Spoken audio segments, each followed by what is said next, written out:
Looks like it rained a little bit overnight, but my 3 backdoor kitties are waiting here for breakfast. They're snoozing, they're sleeping. They're looking good this morning. So Don and I had our relaxing Saturday morning, and we're getting ready to get going on our projects. Yep. I'm going to be working on Christmas put away and attic cleanup. Right. I've already started a donation for Guardian Angel. Hopefully I'll have a few more things, and then I'll probably head out when I'm done and, you know, go drop off that stuff. I assume it's what I had yesterday's in the back of the van. Yep, it is. Okay. Well, it's actually in the middle of the van. Okay, that's fine too.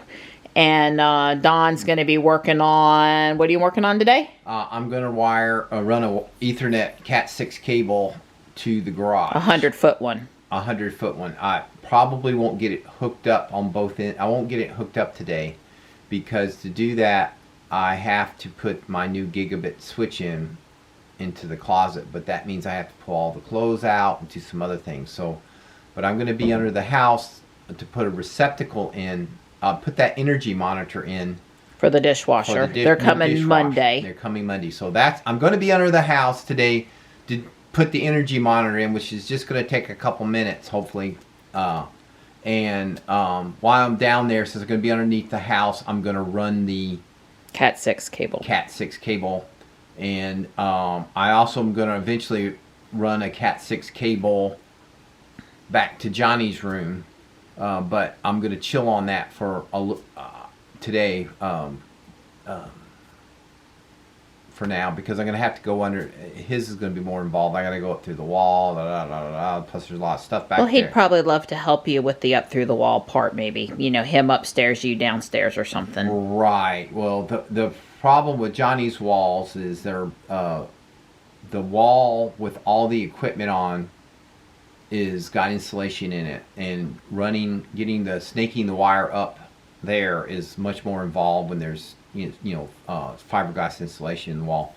These interior partition walls, they're generally speaking hollow, and it's pretty easy to snake a wire up through them.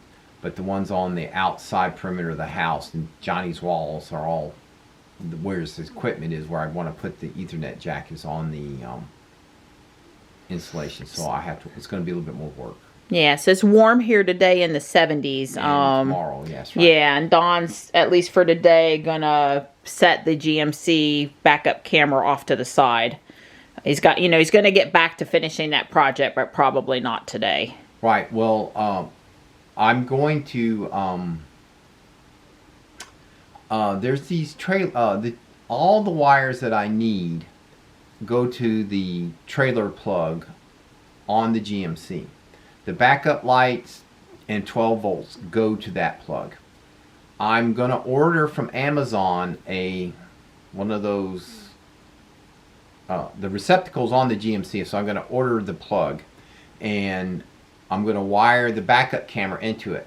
That way, with the Velcro, if I get into a situation where I'm going to worry about my camera, I'm simply going to unplug the camera from the trailer jack and take the Velcro off. I didn't explain that yesterday, but that was... Right, they'll both be essentially a quick connect. That's right, quick connect. So you need to order something before you can really proceed with wiring stuff up. Right, I wanted to... I mean, I could go on and wire it up, but then I'd have to just redo it, and I don't want to fool you. Sure. Makes total sense. Yeah. And while we were sitting here, just to follow up on yesterday's insurance review, we did decide to try the Drive Safe and Save app on the GMC. Right. Don has emailed James over at State Farm saying we want to try that. We looked at it and... Well, we didn't understand it, but we read up on it today. Right. There is an app and a Bluetooth thing that goes on the car.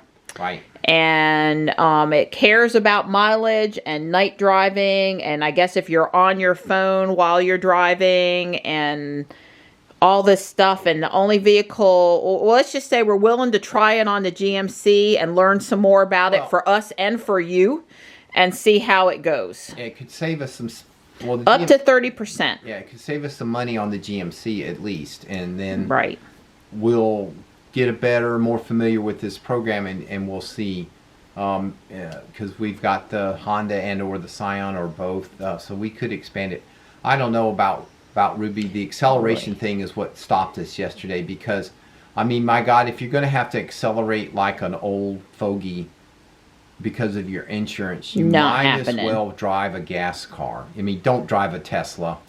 If you're really an old fogey, just go buy, you know, your Audi or your Porsche. Well, Don tends to scoot in the Scion because he's running late to pick Johnny up from school, maybe.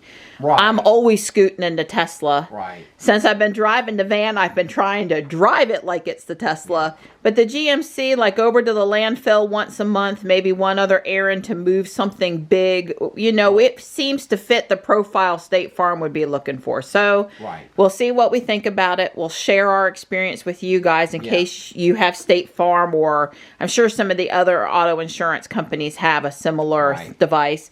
We'll share our experiences about it along the way, and then we'll just go from there. We'll either stop it or add it or just leave it on the GMC, and we'll just, you know, we're in an information gathering phase now. That's right. We'll find out how it works. So I've got the new energy switch that I'm going to install for the new dishwasher, and I've got the water valve paired to SmartThings. So at this point, I'm going to test it. So I'm going to hit close on the water valve.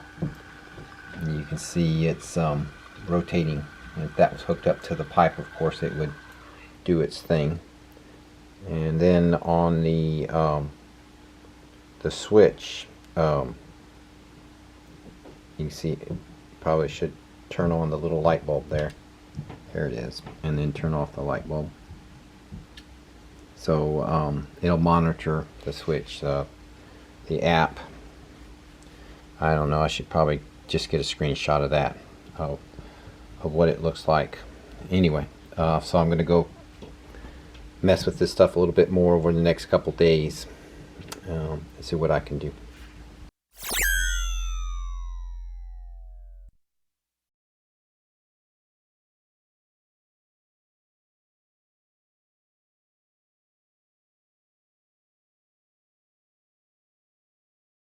The rain has passed and Tux and Gray are settled in for their afternoon nap. Meanwhile, I'm still packing up Christmas stuff and Don is still working on his projects. Hey, sweet pea. Hey! So this is where Don's trying to send the coax through. This is a conduit for non-electrical stuff. There's a air machine. What do you call it, Donnie?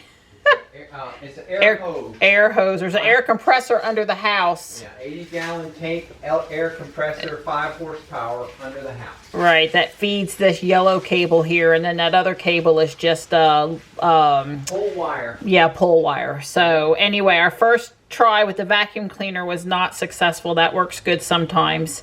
And now Don says we're on to plan B, probably, I guess, using this pole wire. That's correct. So Don's headed back under the house. He says he loves working under the house. Love it.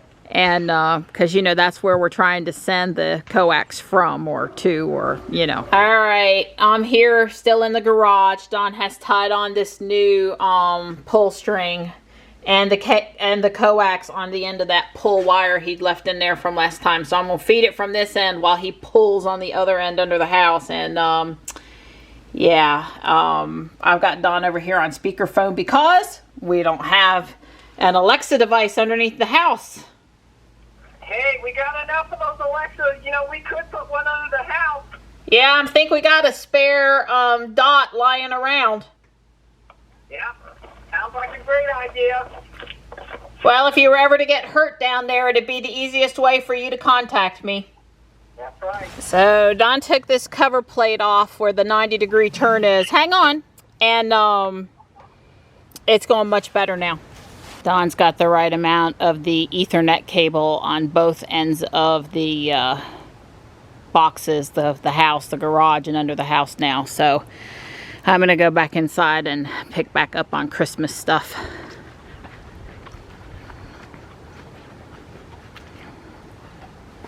So did you get done what you wanted to get done? Yep. I even made some video. I'm sure the folks will see it here in a couple seconds later in this video. Okay. If I don't stick it in before, after, sometime, yeah, I'll stick it. So I made good progress. I did. I really did. The tree's still up. Somehow I thought I was going to do it first, but I didn't end up doing that. And when my new square dishes come out of the dishwasher, which they fit just fine, Donnie, the table's ready for them tomorrow. So I got more to do, but I did get a lot done. That's my existing Z-Wave switch. It goes down to this water valve right there. That water valve is not practical for cutting off the water to your house. It's one of those pressure differentials. In other words, it has a spring up here and the water flowing equalizes and the spring pops down. Well, the boys, when they were taking a shower, the flow of the water wasn't ever great enough to reliably turn that valve on and off. So I have it turned with the manual to permanently on right now. And here is the ball valve for the whole house cut off. And so that's where I'm going to try to hook this new thing up. Alright, it's installed and this is off. I can use my phone, but I can't use my phone to turn the valve on and video. So I'm just going to hit the manual button here.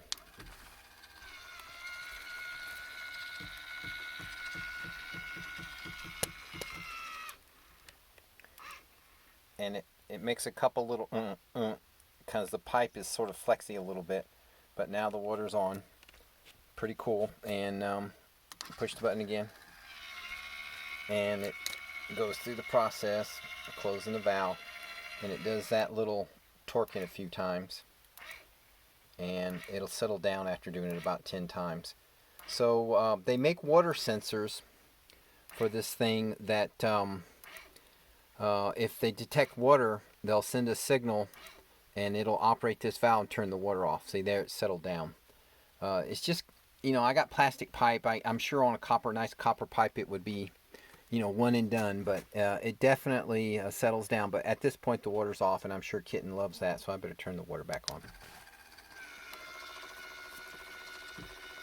I mean, for 65 bucks, I don't know that I can complain. Alright, here we go. I've got the ball valve switch set up, so I'm pushing the button here.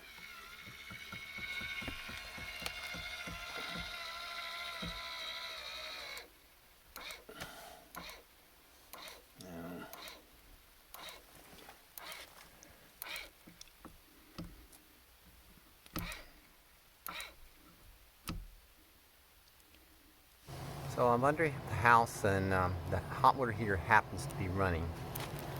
And I just thought you might want to hear what the hot water heater sounds like. It's actually very quiet. I'm talking in normal voice.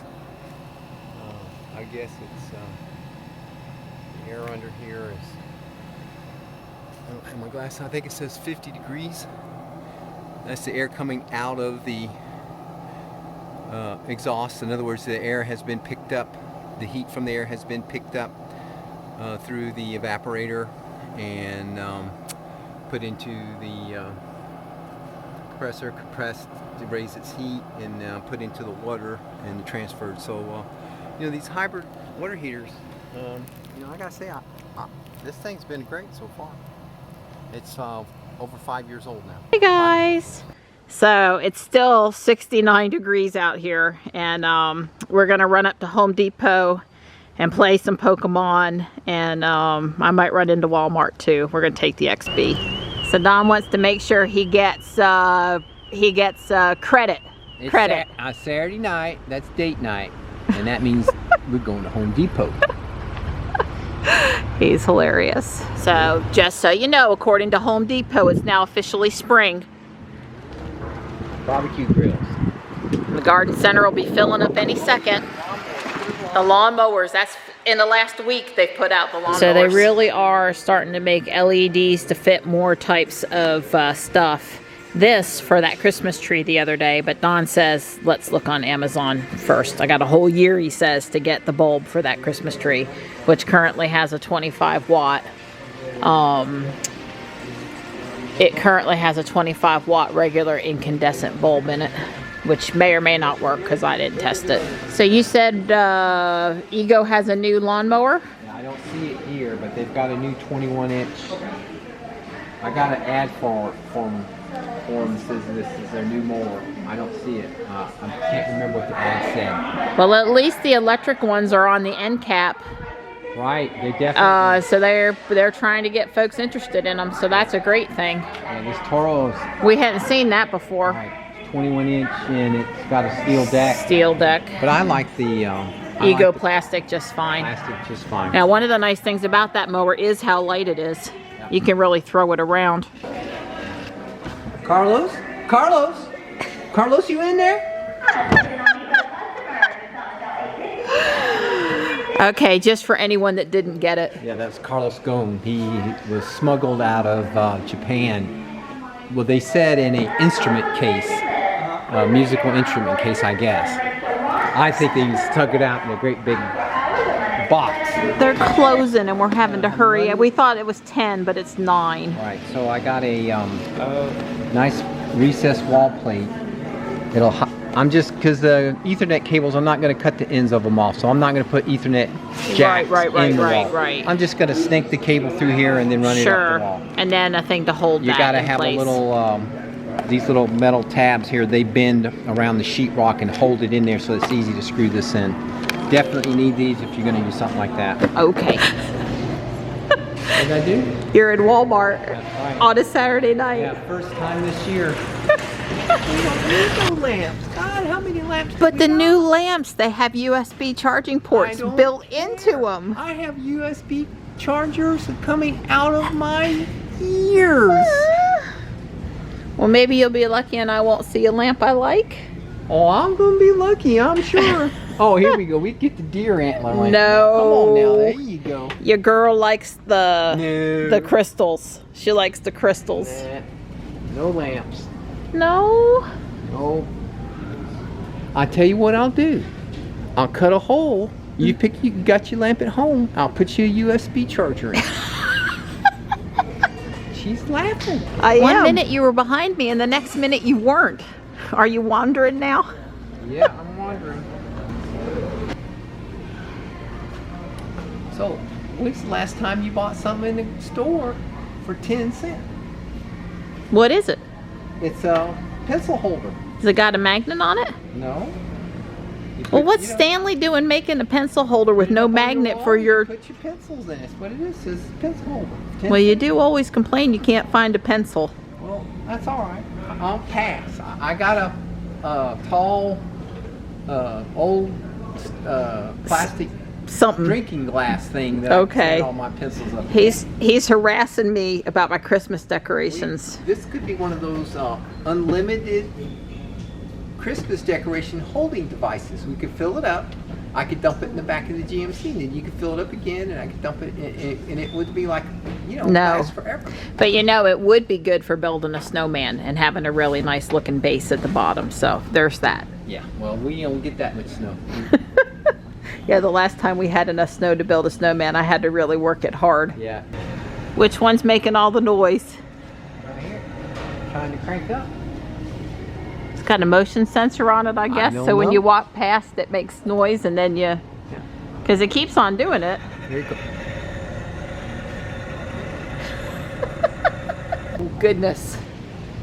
There's a tank up there, Donnie. Yeah, big old tank. Don is taking me around town, let me play Pokemon since I never made it out earlier. I've got a Venipede, and what's this other new Pokemon that looks like a Taekwondo guy? Throh, Throh. He's pretty cool.